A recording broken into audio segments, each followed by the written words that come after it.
Baik, Assalamualaikum warahmatullahi wabarakatuh.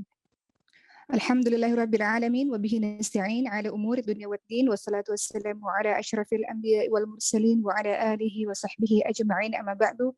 Rabbi shrah li sadri wa yassir li amri wahlul 'uqdatam min lisani yafqahu qawli. Yang Umma hormati seluruh musyrifat, ustadzah, pengasuh, asatidz, santri-santri, terkhusus Maskal Hufat dimanapun berada, di Bintaro, Bogor, Medan, Jambi, Padang, dan tempat-tempat lainnya, juga seluruh teman-teman yang bergabung pada hari ini. Alhamdulillah, hari ini kita bertemu lagi dalam kajian virtual penuh manfaat. Hari ini langsung saja yang akan kita bahas adalah mengenai Siti Maryam. Teman-teman sekalian, dalam membahas Siti Maryam tentu banyak sekali kisah beliau disebutkan di dalam Al-Quran. Teman-teman bisa sambil memegang Al-Qurannya, karena kita akan sama-sama lihat bagaimana nama beliau ini disebutkan di beberapa surah di dalam Al-Quran. Saking mengidolakan beliau, umat pribadi memilih nama beliau sebagai nama anak pertama, karena begitu luar biasanya kisah dari seorang Siti Maryam. Maka teman-teman dimanapun berada, di sini bergabung seluruh banyak juga lembaga-lembaga Quran, lembaga-lembaga bahasa Arab, para santri maupun teman-teman dari umum yang menyempatkan diri di hari Jumat ini. Mari kita lihat mengenai Siti Maryam dan mari kita kenal lebih dekat siapa itu Siti Maryam. Atau di agama lain juga disebutkan juga dengan nama-nama yang lain, tapi kita menyebutnya Siti Maryam. Siapakah Siti Maryam itu, teman-teman sekalian? Kalau kita lihat Siti Maryam disebut namanya juga dalam hadis, ada hadis riwayat Hakim disebutkan di sana, Sayyidatu Nisa'i Ahlil Jannati Arba'un. Pemuka wanita ahli surga itu ada 4. Siapa saja itu? Ada Maryam bintu Imran, ada Siti Maryam, kemudian yang kedua adalah Fatimah bintu Rasulullah sallallahu alaihi wasallam. Ada Siti Fatimah. Kemudian yang ketiga ada wa Khadijah binti Khuwailid, ada Siti Khadijah, dan yang keempat adalah wa Asia, ada Asia. Untuk beberapa kisah ini sudah Uma ceritakan di dalam YouTube. Kalau teman-teman mau mendengar silahkan, terutama kisah tentang Siti Asia ini juga sudah ada kisahnya di YouTube Siti Nadewi Channel ya. Baik, hari ini kita akan fokus membahas mengenai Siti Maryam, teman-teman sekalian. Dari Ali radhiyallahu anhu, Nabi SAW bersabda dalam hadis Bukhari Muslim, wanita terbaik yang pernah ada adalah Maryam putri Imran dan Khadijah, terbaik di masanya masing-masing. Begitulah teman-teman semua. Kemudian teman-teman lihat juga bagaimana pujian-pujian diberikan oleh Allah Subhanahu wa taala untuk orang yang luar biasa ini, seorang wanita yang luar biasa ini. Juga teman-teman bisa lihat dalam surah Ali Imran ayat ke-42. Allah Subhanahu wa taala berfirman, A'udzu billahi minasyaitonir rajim. Wa idz qalatil malaikatu ya Maryam innallaha astafaki wa tahharaki wa astafaki 'ala nisa'il 'alamin. Dan ingatlah ketika malaikat Jibril berkata, wahai Maryam, sesungguhnya Allah telah memilih kamu, mensucikan kamu, melebihkan kamu atas segala wanita di dunia yang hidup di masa kamu. Ya, jadi yang semasa kamu, yang hidup di masa itu. Jadi bagaimana mulianya, luar biasanya sosok Siti Maryam sampai namanya diabadikan di dalam surah ke-19 di dalam Al-Quran, dan namanya banyak disebut di berbagai macam surah. Salah satunya adalah surah Ali Imran dan juga tentu saja surah Maryam. Mari kita kenal lebih dekat dengan keluarganya Siti Maryam. Keluarganya Siti Maryam juga namanya dicantumkan di dalam surah di dalam Al-Quran, yaitu Ali Imran, keluarga Imran. Siapakah keluarga Imran, sahabat sekalian? Sampai keluarganya saja juga disebut-sebut namanya di dalam Al-Quran. Baik, kita lihat bahwa keluarga Imran ini adalah keluarga yang luar biasa mulia, dan Allah Subhanahu wa taala memilih keluarga ini dibanding dengan keluarga-keluarga lainnya karena keagungannya mereka. Teman-teman lihat dalam surah Ali Imran ayat 33 sampai ke 34, Allah Subhanahu wa taala berfirman yang artinya, sesungguhnya Allah telah memilih Adam alaihissalam, Nuh alaihissalam, dan keluarga Ibrahim dan keluarga Imran, artinya keluarganya Siti Maryam, keluarganya Imran, melebihi segala umat di masa mereka masing-masing sebagai satu keturunan yang sebagian turunan dari yang lain, dan Allah Maha mendengar lagi Allah mengetahui. Jadi Allah sendiri juga sudah menyebutkan bahwa salah satu keluarga yang dipilih oleh Allah Subhanahu wa taala adalah keluarga Imran. Uh, Siti Maryam, teman-teman sekalian, lahir di Palestina, lahir dari rahim seorang ibu yang kita bisa sebut namanya Hana dan ayahnya tentu saja Imran. Garis keturunan Siti Maryam, dari garis ayah Siti Maryam ini sampai kepada nasabnya kepada Nabi Daud alaihissalam. Dari Hana, keturunan ibunya, Hana ini adalah adik dari istri Nabi Zakaria alaihissalam. Maka dikatakan Maryam ini adalah keponakan dari Nabi Zakaria alaihissalam. Setelah kita tahu nasabnya Siti Maryam dan bagaimana latar belakang keluarganya, mari kita lihat bagaimana masa kecilnya Siti Maryam. Ibunda Hana, ibunya Siti Maryam, Ibunda Hana setelah bertahun-tahun menikah bersama Imran, tidak kunjung diberikan anak.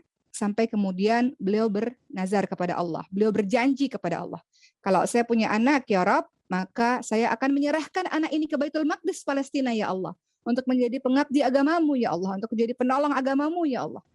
Jadi hal ini bisa terjadi dari diri seorang perempuan yang salihah. Perempuan yang salihah ini tahu ketika kelak di rahimnya ada seorang anak, dia akan berupaya sekuat tenaga mau jadi apapun itu nantinya, dia adalah anak-anak yang menjadi penolong atau pengabdi agama Allah. Begitu pula dengan Hana, sahabat-sahabat sekalian, teman-teman sekalian, bahwa Hana bernazar, bertekad, berjanji kepada Allah, anak ini yang aku kandung ya Allah akan menolong agamamu, akan menjadi pengabdi untuk agamamu. Dan ketika Hana pada akhirnya mengandung dan Allah Subhanahu wa taala mengabulkan doa dari Hana, ayahnya Siti Maryam meninggal dunia. Jadi Siti Maryam ini sudah yatim sejak di dalam kandungan. Dan kita lihat ini juga sudah Uma bahas berkali-kali mengenai Ibu Hana, bagaimana beliau mendidik Siti Maryam. Ini juga menjadi pelajaran untuk kita semua, bagaimana kalau kita punya anak suatu hari nanti, bagaimana cara mendidiknya. Jadi dalam surah Ali Imran ayat 35 sampai 37, Uma akan bahas singkat saja karena kita akan lebih fokus kepada keseharian dari Siti Maryam. Pola pendidikannya Ibunda Hana kepada Siti Maryam ada 4, teman-teman sekalian, ya, ada 4. Ada 5 ya. Jadi yang pertama dalam surah Ali Imran ayat ke-35, teman-teman lihat di situ bagaimana Ibunda Siti Maryam berdoa kepada Allah Subhanahu wa taala. Apa kata beliau? Inni nadartu laka ma fi batni muharraran fataqabbal minni innaka antas samiul alim. Ibunda Siti Maryam mengatakan, ya Allah, sesungguhnya aku bernazar ya Allah, kalau anak yang dalam kandunganku ini kelak akan menjadi hamba yang solih dan dia akan menjadi orang yang berkhidmat di Baitul Maqdis. Jadi Ibunda Siti Maryam pertama adalah dia bertekad anaknya menjadi anak yang menjadi penolong agama Allah. Kemudian yang kedua, teman-teman lihat, Ibunda Siti Maryam juga mendidik Siti Maryam dengan cara memberikan nama anak itu dengan nama yang baik. Kita lihat dalam surah Ali Imran ayat ke-36, wa inni samaituha Maryam. Ibunya memberikan nama Siti Maryam. Jadi kita kalau punya anak kelak, teman-teman sekalian atau teman-teman yang sudah punya anak, maka berikan nama anak-anak itu nama-nama terbaik. Nama terbaik itu adalah salah satunya Abdullah, Abdurrahman, atau Abdu, hamba Allah, ditambah dengan nama-nama baik Allah. Nama baik-baik juga bisa dengan nama para orang-orang salih, nama para nabi, para sahabat-sahabat nabi. Nama yang baik juga adalah nama sifat-sifat. Misalnya kalau kita pengen anak kita jadi penghafal Quran, hafidh atau hafidhah, kasih saja nama seperti itu. Itu nama-nama baik yang kelak akan menjadi doa. Jadi Ibunda Hana memberikan nama baik kepada Siti Maryam, pola pengasuhan nomor 2. Nomor 3, dalam surah tetap Ali Imran ayat ke-36, Ibunda Hana, Ibunda Siti Maryam itu senantiasa mendoakan Siti Maryam agar tidak diganggu oleh syaitan. Kita lihat dalam surah Ali Imran ayat ke-36, kalimatnya adalah wa ini samaituha Maryam wa inni wa'idzuha bika wa dzurriyyataha minasyaitonir rajim.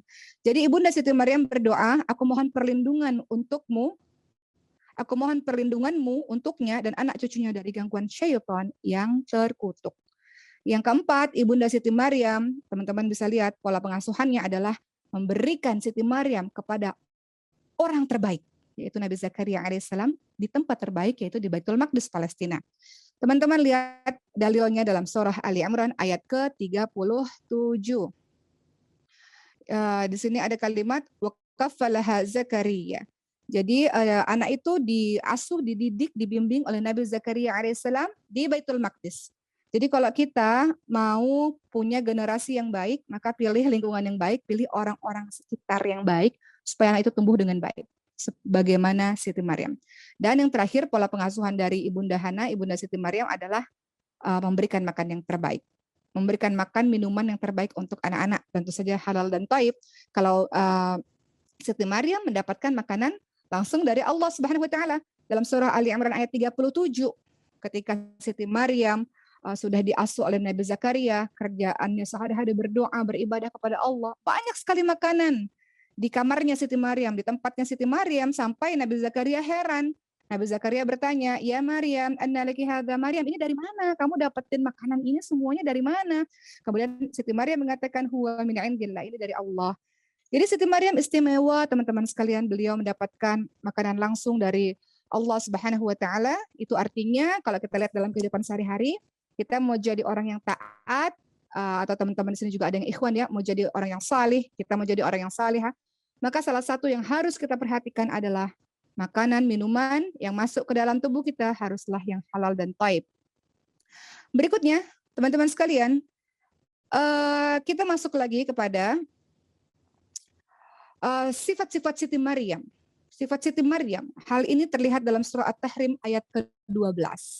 Siti Maryam memiliki sifat atau karakter atau kebiasaan menjadi wanita yang taat. Kita lihat Allah Subhanahu wa taala berfirman yang artinya dalam surah At-Tahrim ayat ke-12, ingatlah Maryam binti Imran yang memelihara kehormatannya.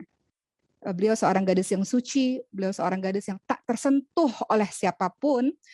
Kemudian di situ dijelaskan lagi, maka kami tiupkan ke dalam rahimnya sebagian dari ruh ciptaan kami, dan dia, Maryam, membenarkan kalimat Rabb-nya dan kitab-kitabnya, dan dia termasuk orang yang taat, orang yang qanitin, orang yang taat.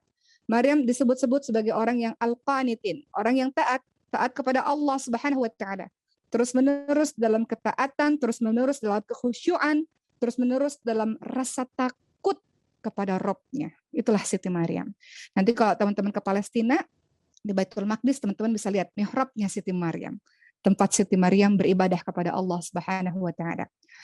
Mari kita simak berikutnya. Kita setelah dari surah Ali Imran, kita masuk ke surah Maryam, surah ke-19. Sahabat sekalian, bagaimana di situ diceritakan kisah Siti Maryam ketika mengandung Nabi Isa alaihissalam, ada dalam surah Maryam ayat 16 sampai ayat ke-22.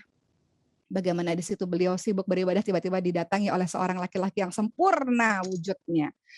Kita lihat dalam surah kisah Maryam mulai mengandung dan menjaga diri dari lawan jenis, dari yang bukan mahramnya. Lihat ini, teman-teman sekalian, karena ini penting bagi teman-teman yang belum menikah maupun teman-teman yang sudah menikah, karena terkadang bagi teman-teman yang sudah menikah rumput tetangga lebih hijau.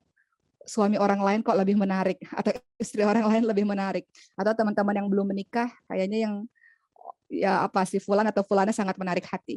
Kita bisa lihat dari bagaimana kisah Maria menjaga diri dari laki-laki dan bagaimana akhirnya beliau mengandung Nabi Isa alaihissalam. Dalam surah Maryam ayat ke-16, Allah Subhanahu wa taala berfirman yang artinya, dan ceritakanlah kisah Maryam di dalam Quran, yaitu ketika ia menjauhkan diri dari keluarganya ke tempat di sebelah timur. Jadi Siti Maryam ini banyak beribadah kepada Allah Subhanahu wa taala. Dilanjutkan di surah Maryam ke-17, teman-teman baca, dan akhirnya Siti Maryam saat beribadah datanglah seorang laki-laki. Dalam surah Maryam ayat ke-18, Maryam sangat terkejut dan kemudian mengatakan, inni a'udzu birrahmani minka in kunta taqiyya. Beliau mengatakan kaget, lagi beribadah kepada Allah, lagi khusyuk bermunajat kepada Allah, tiba-tiba di hadapannya ada seorang laki-laki yang sempurna, dengan wujud yang sempurna. Maka Siti Maryam apa yang beliau lakukan? Sesungguhnya aku berlindung padamu kepada Rabb yang Maha Pemurah jika kamu seorang yang bertakwa. Jadi ada orang dengan wujud sempurna, justru Siti Maryam menarik diri dengan mengatakan berlindung kepada Allah Subhanahu wa taala. Kalau kita lihatlah teman-teman sekalian, kalimat ini dalam tafsir Al-Qur'an Al-Azim, Abu Wa'il berkata, kalimat ini menunjukkan Siti Maryam itu adalah orang yang bertakwa. Karena orang yang bertakwa adalah orang yang mengerti adanya batasan-batasan. Jadi orang yang bertakwa, yang takut kepada Robnya, yang taat kepada Robnya, walau ada orang yang wujud sempurna di hadapannya, tapi dia adalah orang yang mengerti batasan-batasan. Kemudian dilanjutkan ayat tersebut dengan surah Maryam ayat ke-19. A'udzubillahi minasyaitonirrajim. Kata malaikat Jibril, qala innama ana rasulu rabbika liahabalaki ghulaman zakiyya. Nah, malaikat Jibril berkata, sesungguhnya aku adalah utusan dari Rabbmu untuk memberimu seorang anak laki-laki yang suci. Kemudian Maryam berkata, ini ayatnya bersambung terus, singkatnya Siti Maryam berkata, bagaimana mungkin ada seorang anak laki-laki sedangkan tidak ada manusia pun, seorang manusia pun yang pernah menyentuhku. Dan aku bukan seorang penzina, kata Siti Maryam dalam surah Maryam ayat ke-20. Teman-teman nanti baca surah tersebut, ayat tersebut, teman-teman tadabburi. Terkejut Siti Maryam. Bagaimana mungkin saya mengandung? Sementara nggak ada satu orang pun yang mendekatiku atau menyentuhku, nggak pernah ada satu orang pun. Dan saya bukan penzina, kata Siti Maryam. Kemudian malaikat Jibril menjelaskan, ini adalah hal yang mudah bagi Allah Subhanahu wa taala dalam surah Maryam ayat ke-21. Jadi rangkaian kisah itu menceritakan bagaimana Siti Maryam sebagai manusia biasa terkejut yang selama ini beribadah kepada Allah Subhanahu wa taala tiba-tiba diberikan sebuah ujian dari Allah mengandung yang beliau tidak ada suami. Apa kata orang setelah itu? Bagaimana pandangan orang nantinya? Bagaimana Siti Maryam harus menghadapi semua itu? Kita akan bahas selanjutnya. Berikutnya teman-teman sekalian, teman-teman baca ayat ini masih berlanjut dalam kelahiran Nabi Isa alaihissalam dalam surah Maryam ayat 22 sampai seterusnya. Maka pada akhirnya Siti Maryam mengandung. Dan tentu saja beliau memikirkan anak ini. Kalau anak ini lahir, kemudian tidak ada ayahnya, apa kata orang, bagaimana anggapan orang. Akhirnya beliau pergi menjauh meninggalkan tempat daerahnya. Pergi menjauh seorang diri dalam keadaan hamil, tentu itu bukan hal yang mudah. Hamil itu dikatakan wahnan ala wahnin. Kalau teman-teman lihat dalam surah Luqman ayat 14. Hamil itu beratnya luar biasa. Susahnya luar biasa. Lemah yang bertambah-tambah. Keadaan kita sangat lemah bertambah-tambah. Tapi beliau pergi untuk menyelamatkan anak ini. Dalam surah Maryam ayat 22 disebutkan, maka Siti Maryam mengandungnya lalu menyisihkan diri dengan kandungannya itu ke tempat yang jauh. Siti Maryam paham tidak akan ada orang yang percaya dengan kisah ini. Mungkin yang percaya hanya Nabi Zakaria alaihissalam dan istrinya saja. Tapi bagaimana dengan orang-orang lain? Mau dijelaskan sebagaimanapun tidak akan ada yang percaya bahwa Siti Maryam bisa hamil begitu saja tanpa seorang laki-laki. Jadi beliau sudah tahu akan jadinya nanti seperti apa omongan orang-orang terhadap beliau, tanggapan atau prasangka orang-orang terhadap beliau. Singkatnya beliau melahirkan teman-teman sekalian dalam keadaan yang susah dan itu titik terendah. Sampai-sampai Siti Maryam mengatakan dalam surah Maryam ayat ke-23, teman-teman baca Quran dan lihat kalimatnya Siti Maryam. Maka rasa sakit akan melahirkan anak memaksa beliau bersandar di pohon kurma dan berkata, duhai, alangkah baiknya aku mati sebelum ini dan aku menjadi barang yang tidak berarti lagi, menjadi orang-orang yang dilupakan. Maksudnya apa di sini nanti kita akan belajar, tapi Siti Maryam manusia biasa yang juga pernah mengalami titik terendah dalam hidupnya yang mungkin merasa dunia tidak berpihak kepadanya, merasa seorang diri, merasa lemah, merasa nggak tahu lagi harus berbuat apa, maka ada keluhan yang dikeluarkan kepada Robnya. Jadi mengeluh itu bukan kepada sesama manusia, tapi mengeluh sebagai seorang hamba yang lemah kepada Robnya. Sebagaimana Nabi Muhammad juga pernah mengatakan, ya Allah, waktu di Taif kan teman-teman sekalian, waktu di Taif, kemana lagi saya harus melangkahkan kaki ini ya Allah, mau dakwah di sini ditolak, dakwah di sini ditolak ya Allah. Sebagai seorang hamba biasa mengadu kepada Rabb-nya. Begitu pula dengan Siti Maryam, seorang ahli ibadah, wanita yang salihah, juga pernah merasakan kesedihan yang luar biasa dan pernah mengatakan dan mengadukan hal ini kepada Rabb-nya. Jadi kalau teman-teman merasa ya Allah berat sekali ujian ini, ya Allah manusiawi, dan itu hal yang normal, hal yang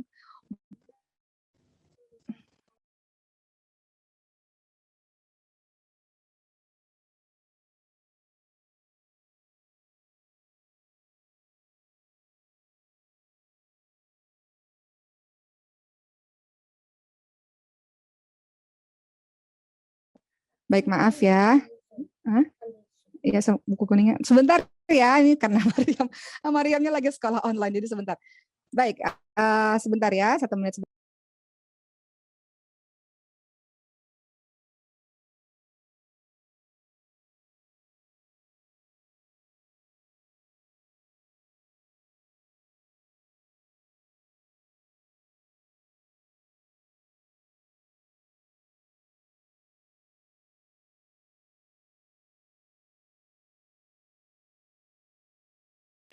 Oke, kita lanjutkan teman-teman sekalian. Jadi kita lihat dalam kisahnya. Jadi kita lihat dalam kisahnya Siti Maryam di sini, beliau manusia biasa yang juga mengalami titik terendah dalam kehidupannya. Begitu pula dengan kita, bukan kita bukan Wonder Woman atau mungkin laki-laki juga bukan berarti nggak boleh menangis. Terkadang dalam kehidupan kita sedih, terkadang dalam kehidupan kita susah, dan kita mengadu kepada Rabb kita. Begitulah yang dilakukan juga oleh Siti Maryam. Kemudian kita lihat cerita berikutnya teman-teman sekalian. Apa yang terjadi dengan kisahnya Siti Maryam? Berikutnya adalah ketika akhirnya beliau melahirkan dengan berat, dengan keadaan yang begitu lemah, dan merasa ya Allah berat sekali ya Allah. Dan lihat bagaimana Allah menghibur Siti Maryam dengan mendatangkan malaikat Jibril. Teman-teman lihat dalam surah Maryam ayat ke-24. Jadi kita tahu dalam kehidupan kita sedih sekali, tapi setelah itu pasti ada pertolongan Allah Subhanahu wa taala, ada jawaban dari Allah Subhanahu wa taala. Sebagaimana Siti Maryam sedih dan berat sekali sampai akhirnya datanglah malaikat Jibril menghibur Siti Maryam. Apa kata malaikat Jibril? Janganlah engkau bersedih, kata malaikat Jibril. Sesungguhnya Rabbmu telah menjadikan anak sungai di bawahmu. Jadi Siti Maryam diberitahu ini ada sungai, bisa minum di sini, ini ada pohon kurma, bisa menggoyang-goyangkan kurma untuk engkau makan. Jadi di situ jawaban dari Allah Subhanahu wa taala bahwa hai Maryam, engkau tidak sendiri. Wahai Maryam, ada pertolongan Allah, ada petunjuk dari Allah dan semua ini akan selesai pada waktunya nanti. Dan Allah tidak pernah meninggalkan dirimu. Begitu pula dengan kita, teman-teman sekalian. Wahai teman-teman, jangan bersedih apapun itu yang terjadi kepadamu. Ada yang meninggalkah di antara anggota keluarga kita pandemi, setiap hari kita dengar kabar orang yang meninggal dunia misalnya.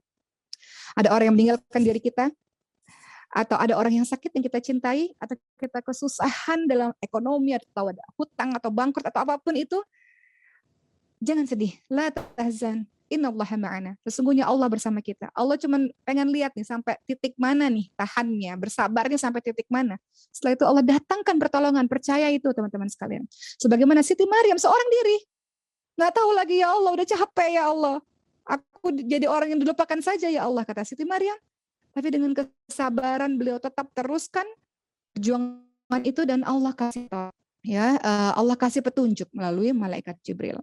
Dan perhatikan dalam surah Maryam ayat ke-26. Di situ ada kalimat, maka makanlah, minumlah dan bersenang-senanglah, kata Allah Subhanahu wa taala. Disuruh makan, yuk jangan terlalu sedih berlama-lama. Nih istilahnya nih ya teman-teman sekalian, jasadnya diperhatikan yuk. Makan, minum, senang-senang. Jasadnya sehat, hatinya sehat. Sesungguhnya setelah kesedihan nanti insya Allah nanti akan ada kebahagiaan, akan ada kemudahan. Itu cerita dari Siti Maryam. Kemudian Allah SWT meminta, kalau teman-teman baca di sini ya, dalam kisahnya Siti Maryam dari ayat ke-16 sampai ayat ke-36, di situ dijelaskan bahwa Allah SWT meminta Siti Maryam untuk tidak bicara. Apapun yang terjadi, jangan bicara dulu, disuruh diam dulu, nanti kita akan lihat hikmahnya apa. Baik, berikutnya teman-teman sekalian, kita akan lanjutkan kisah ini. Setelah Siti Maryam melahirkan, sudah makan, sudah minum, sudah lebih kuat, membawa bayi, akhirnya pulang ke kampung halamannya. Dalam surah Maryam ayat ke-27, teman-teman lihat di situ. Maka Maryam membawa anak itu kepada kaumnya dan menggendong bayi itu, dan kaumnya berkata, qalu ya Maryam, laqad ji'ti syai'an fariyya. Wahai Maryam, sesungguhnya kamu telah melakukan sesuatu yang sangat mungkar. Sudah diprediksi nih kalimat-kalimatnya akan keluar begini. Cemooh, cercaan, kata-kata yang kasar ditujukan kepada wanita yang salihah ini. Lalu dalam surah Maryam ayat 28 dikatakan lagi, dicela lagi, diejek lagi, diolok-olok lagi. Ayahmu itu bukan orang yang jahat dan ibumu bukan seorang yang penzina. Kenapa kamu bisa punya anak tidak ada ayah, istilahnya seperti itu. Jadi kalimat-kalimat itu Siti Maryam sudah tahu. Tapi Siti Maryam diminta oleh Allah jangan berkata sepatah kata pun, jangan balas kata-kata itu. Nanti ada cara Allah membuka sebenarnya kisah yang terjadi. Jadi sabar, jangan reaktif, jangan apa-apa komentar, jangan apa-apa membalas. Kadang kita teman-teman sekalian, kalau kita lihat dalam kehidupan sehari-hari, kadang kita cepat panas. Ada orang berkata demikian cepat panas. Ada orang berkata sesuatu di sosial media balas cepat panas. Tapi kita bisa lihat belajar dari Siti Maryam, tenang dulu, engkau perlu waktu untuk menenangkan dirimu. Ketika sudah tenang nanti kata-kata yang keluar akan lebih baik. Perbuatan yang keluar akan lebih rasional, akan lebih bijak. Dibanding dalam keadaan panas, engkau berkomentar, mungkin akan bisa memperkeruh suasana. Kira-kira seperti itu yang kita bisa belajar dari kisah Siti Maryam. Teman-teman lihat, pada akhirnya siapa yang menjelaskan keadaan itu? Bukan dari mulutnya Siti Maryam, tapi dari mulutnya sang bayi Isa alaihissalam. Makanya Nabi Isa alaihissalam itu punya mukjizat, yaitu bisa bicara sejak bayi. Teman-teman lihat, dalam surah Maryam ayat ke-29 masih diceritakan kisah ini, ketika orang-orang bertanya, kok kamu bisa begitu Maryam? Kamu itu dari keluarga baik-baik, bukan keluarga penzina. Kok bisa kamu melakukan perbuatan yang sangat mungkar? Siti Maryam hanya menunjuk bayinya. Apa kalimat dalam surah Maryam ayat ke-29? Ketika Maryam menunjuk bayinya, orang-orang berkata, bagaimana kami akan bicara pada anak kecil, pada anak bayi yang masih dalam gendonganmu? Kemudian Nabi Isa alaihissalam dengan mukjizat Allah, beliau berkata dalam surah Maryam ayat ke-30, sesungguhnya aku ini hamba Allah, dia memberikan aku kitab dan menjadikan aku seorang nabi. Dan dijelaskan lagi, beliau berkata lagi dalam surah Maryam ayat ke-31, dia menjadikan aku seorang yang diberkati di mana saja aku berada, dan dia memerintahkan aku untuk mendirikan sholat dan menunaikan zakat selama aku hidup. Dan berbakti kepada ibuku, dan dia tidak menjadikan aku seorang yang sombong lagi celaka. Kemudian dilanjutkan lagi dalam surah Maryam ayat 33, dan kesejahteraan semoga dilimpahkan kepadaku. Pada hari aku dilahirkan, pada hari aku meninggal, pada hari aku dibangkitkan hidup kembali. Jadi semua orang terdiam. Ketika mendengar kebenaran itu, teman-teman sekalian, itulah kisah tentang Siti Maryam dan Nabi Isa alaihissalam dan bagaimana cara Allah menyingkap kebenaran dari seorang wanita suci yang dipilih pada masa itu. Maka apa hikmah yang kita bisa dapati dari kisah Siti Maryam ini, teman-teman sekalian? Apa pembelajaran yang bisa kita ambil? Yang pertama, dari seluruh kisahnya yang sangat luar biasa, pertama, Siti Maryam mengajarkan kepada kita sikap hati-hati pada seorang lawan jenis yang tidak kita kenal. Sikap berhati-hati terhadap yang bukan mahram, yang datang kepada diri kita. Artinya kalau kita lihat dalam kehidupan yang sekarang, berteman boleh saja. Seorang muslimah harus punya banyak teman. Terkadang kalau tidak punya banyak teman mungkin agak susah juga. Misalnya nih, lembaga Maskam Hufat, semua mayoritas perempuan, kemudian tidak ada teman laki-laki, bagaimana bisa mengembangkan yayasan ini untuk kebermanfaatan umat misalnya. Jadi berteman silakan saja, tapi ada batas-batas yang harus dijaga dalam pertemanan laki-laki dan perempuan. Jadi Siti Maryam mengajarkan pada kita yang pertama, hati-hati terhadap bukan mahram yang datang kepada kita. Hati-hati dengan itu. Berteman boleh, tapi ada batasan. Yang kedua, mengingatkan agar laki-laki asing atau perempuan asing itu agar menjauh daripadanya. Kalau sudah terlalu dekat, menjauh. Nanti kalau semakin dekat, khawatir akan terjadi apa-apa. Itu sebabnya di dalam hadis diceritakan ada 7 golongan orang yang akan mendapatkan naungan dari Allah di padang mahsyar pada saat tidak ada naungan lain, adalah pemuda-pemudi yang ketika pemuda-pemudi yang meninggalkan sesuatunya karena Allah Subhanahu wa taala, atau pemuda-pemudi yang ketika diajak untuk melakukan perbuatan tidak baik dia mengatakan ini akhafullah. Saya takut kepada Allah. Pemuda-pemudi yang sudah tertarik sama orang nih dan kemudian mau lebih lanjut terhadap orang tersebut yang bukan mahramnya, tapi dia ingat kepada Allah, dia katakan ini akhafullah, saya takut kepada Allah. Akhirnya dia memilih menjauh. Banyak sekali hadis-hadis teman-teman sekalian yang menceritakan betapa terhormatnya orang-orang yang seperti ini.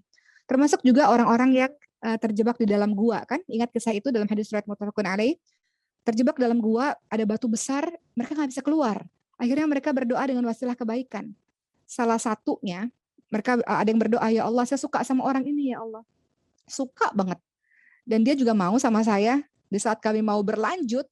Kemudian saya takut kepadamu, wahai Allah. Saya ingat padamu, ya Allah. Saya cinta sama dia, saya suka sama dia. Tapi saya lebih mencintaimu, ya Allah. Jadi saya tinggalkan dia. Ini akhafullah, saya takut kepada Allah Subhanahu wa taala. Maka Allah nilai itu amal salih. Karena Allah tahu itu tidak mudah. Seseorang yang kita senang, kita dihadapkan dengan di depan muka kita tuh ada orang ini. Tapi kita lebih memilih Allah, itu dinilai sebagai sesuatu yang besar di hadapan Allah Subhanahu wa taala. Sama kisah Nabi Yusuf alaihissalam, kalau teman-teman ingat. Nabi Yusuf itu disenangi oleh Zulaikha. Dan Nabi Yusuf juga memiliki ketertarikan terhadap wanita tersebut, tapi tidak melakukan apapun, bahkan menghindar karena ini akhafullah, saya takut kepada Allah Subhanahu wa taala. Begitu teman-teman semua ya. Jadi yang kedua, hikmah dari kisahnya Siti Maryam adalah mengingatkan yang bukan mahram agar menjauh daripadanya kalau ada hubungan yang sudah terlalu dekat. Kemudian yang ketiga yang kita bisa lihat dari Siti Maryam adalah kita bisa beradu argumentasi kok. Ya, dalam makna dalam keseharian, sesuatu yang kita yakini benar, teman-teman sekalian, kita bisa menyuarakan kebenaran itu. Tentu dengan cara-cara yang baik. Ini dalam segala hal, walaupun dalam kisah ini Siti Maryam berargumen bersama dengan malaikat Jibril, tapi kalau kita mau bawa dalam kehidupan sehari-hari, kalau ada sesuatu yang kita yakini itu benar dan itu prinsip kita, maka kita boleh kok untuk bersuara, teman-teman sekalian, sesuai dengan keyakinan kita, kebenaran kita dengan cara yang baik. Jadi bukan berarti sering teman-teman dengar perempuan itu harus pemalu. Pemalu di sini bukan pemalu dalam menyuarakan kebenaran, bukan. Pemalu dalam buat dosa itu pemalu. Tapi maksudnya ada kalanya kita bersuara kok kalau kita yakin itu sesuatu yang benar untuk menyelamatkan diri kita maupun menyelamatkan banyak orang. Katakan yang benar itu benar, yang salah itu salah.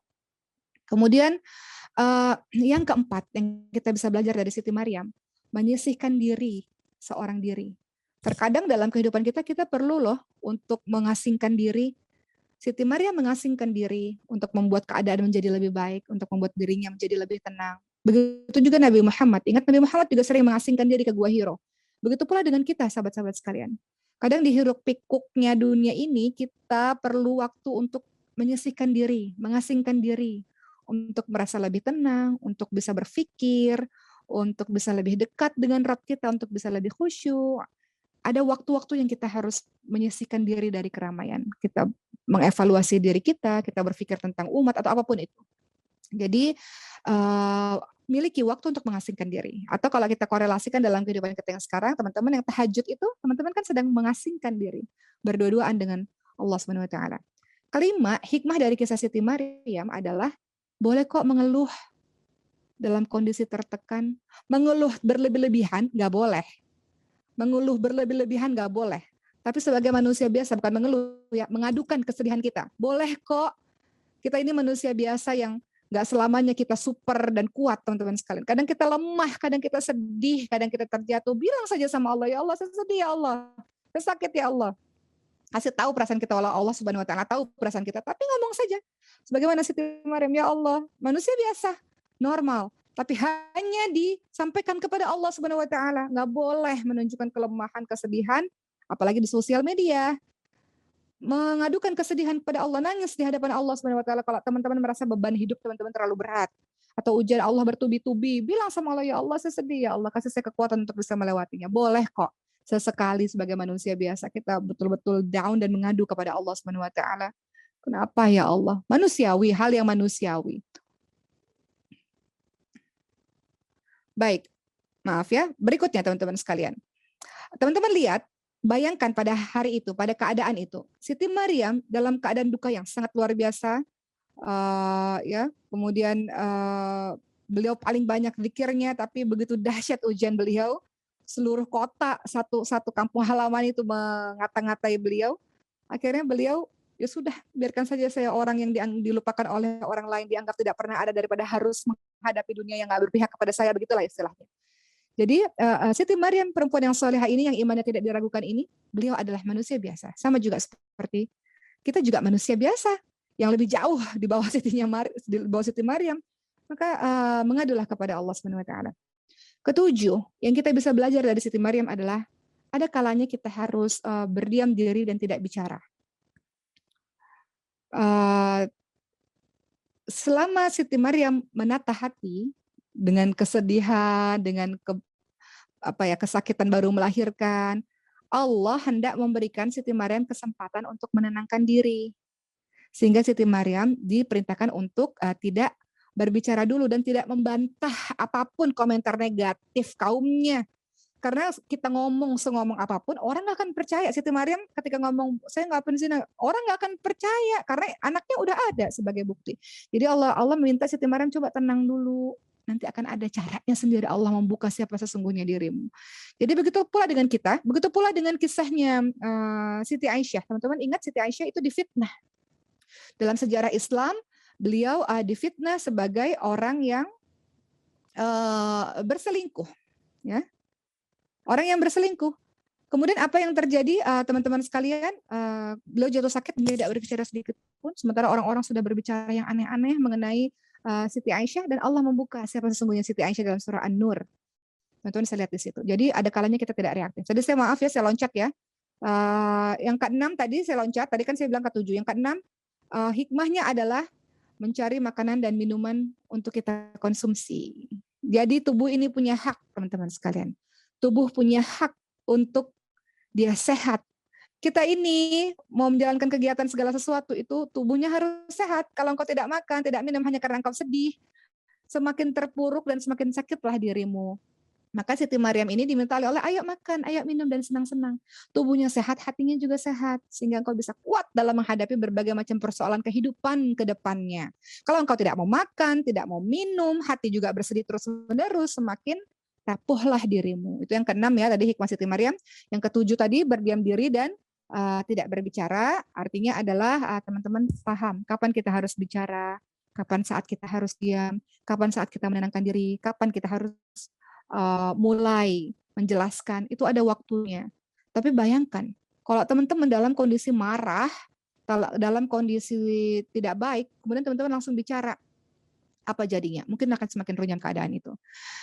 Kemudian yang kedelapan, dari Siti Maryam kita belajar tabah dalam menjalani segala macam cobaan. Yang kedelapan, tabah dalam menjalani segala macam cobaan. Percayalah, ujian yang terjadi kepadamu itu nggak seberapa dibanding ujian orang-orang lain. Jadi jangan pernah merasa menderita sendirian. Banyaklah kisah-kisah ya teman-teman sekalian, bagaimana kita harusnya fokus kepada kebahagiaan yang Allah kasih daripada kesedihan yang Allah kasih. Makanya saya ingat sekali kalimat ibu saya waktu anak saya, anaknya Uma yang Sulaiman ini dokter bilang ada sindrom, waktu di rumah sakit masih nangis, kata ibu, coba Oki ingat kebahagiaan yang Allah berikan tuh udah berbelas-belas tahun. Ini Allah lagi kasih sedikit aja kesedihan. Masa kemarin yang senang-senang mau diterima, yang kesedihan yang cuma sedikit ini nggak diterima. Jadi jalani saja. Begitu kata ibu saya, yang saya teringat akan kisahnya, Uma teringat akan kisahnya Nabi Ayub alaihissalam dalam surah Al-Anbiya 83. Nanti teman-teman lihat di situ. Bagaimana Nabi Ayub alaihissalam juga dalam waktu singkat dikasih sakit kulit sampai kaumnya meninggalkan. Anak-anaknya semua meninggal dunia, hartanya habis, lengkap semua penderitaan. Kemudian beliau selalu mengatakan, ini masani yaqduru anta arhamur rahimin. Ya Allah, saya sakit ya Allah. Engkau yang maha pengasih lagi maha penyayang. Masih prasangka baik. Karena Nabi Ayub tahu, kemarin puluhan tahun dikasih bahagia. Sekarang cuma dikasih secuil kesedihan. Mengeluh terus-menerus, keras terus-menerus, mengeluh atau mengadukan kesedihan, boleh, tapi tidak sepanjang waktu. Sampai engkau tidak mau bangkit lagi. Sebagai manusia biasa mengadu boleh, tapi bangkit lagi setelah itu. Jadi yang ke-8 dari kisah Siti Maryam, ayo tabah dalam menghadapi segala macam cobaan. Kisahmu itu tidak seberapa dibanding kisah orang-orang lain yang lebih menyedihkan dibanding dirimu. Jadi fokus pada kebahagiaan yang kau miliki dibanding dengan kesedihan yang cuma secuil Allah berikan. Kemudian yang ke-9, hikmah dari kisah Siti Maryam, meyakini dengan kuat di dalam jiwa bahwa ini adalah qada dan qadarnya Allah. Ini sudah takdirnya Allah, sudah ketentuannya Allah. Kita ini hambanya Allah, tugasnya menjalankan skenario-nya Allah. Sudah diciptakan, sudah ditakdirkan 50.000 tahun sebelum penciptaan langit dan bumi akan apapun yang terjadi dalam kehidupan kita. Jadi menerima takdir Allah adalah bagian dari keimanan. Kemudian yang ke-10 adalah sabar dan tidak putus asa. Orang yang putus asa itu, bayangkan kalau teman-teman jadi Siti Maryam, apa yang teman-teman lakukan? Orang-orang yang putus asa itu, nih salah satu contoh sahabat sekalian. Berat sekali kehidupan saya. Kemudian banyak orang-orang yang akhirnya bunuh diri. Menyangka dengan bunuh diri, masalahnya selesai. Justru itu jadi mulai kehidupan baru. Karena orang-orang yang bunuh diri masuknya ke neraka Allah Subhanahu wa Ta'ala. Justru itu lebih berat lagi kehidupannya. Jadi ini sebuah joke teman-teman sekalian ya. Sebelum Uma menutup dan Uma pilih mungkin ada 1-2 pertanyaan. Ibunya Uma ini punya penyakit pemphigus vulgaris, penyakit autoimun langka, penyakit langka yang seluruh kulitnya melepuh. Jadi beliau bilang begini sama Uma, ini penyakit ya Allah beratnya. Bentar ya nak ya, sebentar habis ini sebentar. Beliau mengatakan begini, ini penyakit berat sekali ya Allah. Kalau seandainya bercanda ya, beliau mengatakan kalau seandainya bunuh diri sebenarnya menghilangkan sakit sih, tapi ngeri karena akan menghadapi yang lebih ngeri lagi dari neraka Allah Subhanahu wa Ta'ala. Jadi jangan putus asa, tetap bersabar. Lihat bagaimana kisahnya Siti Maryam, kita belajar hari ini selama 45 menit ini ya kita mendengarkan kisah Siti Maryam yang luar biasa, maka patutlah Siti Maryam itu kita idolakan sahabat-sahabat sekalian. Dia menunjukkan sisi-sisi kemanusiawiannya, kemanusiaannya ya. Maksudnya ada kalanya beliau lemah, ada kalanya beliau sedih, tapi beliau bangkit, beliau taat kepada Rabb-nya, beliau menjalani hidupnya dengan luar biasa, mengabdikan diri kepada Allah Subhanahu wa taala. Jadi mudah-mudahan dengan kisah ini teman-teman semakin mengidolakan Siti Maryam dibandingkan K-pop atau apapun itu sinetron-sinetron yang banyak di TV-TV, karena kalau kita tanya lebih kenalan artis-artis dibanding teman-teman kenal para tokoh ini, maka hari ini kita sama-sama mencintai, mengidolakan Siti Maryam dan kita berharap agar sifat-sifat beliau kita bisa teladani dalam kehidupan kita sehari-hari. Baik, hari ini Uma akan pilih pertanyaan beberapa, langsung saja teman-teman sekalian. Pertanyaannya, adakah yang bertanya? Oke, Uma akan pilih. Oke. Dari Putri, bagaimana ketika diberi ujian di masa kelam dan ingin menikah, tapi memiliki rasa khawatir untuk menjalani kehidupan ke depannya? Oke.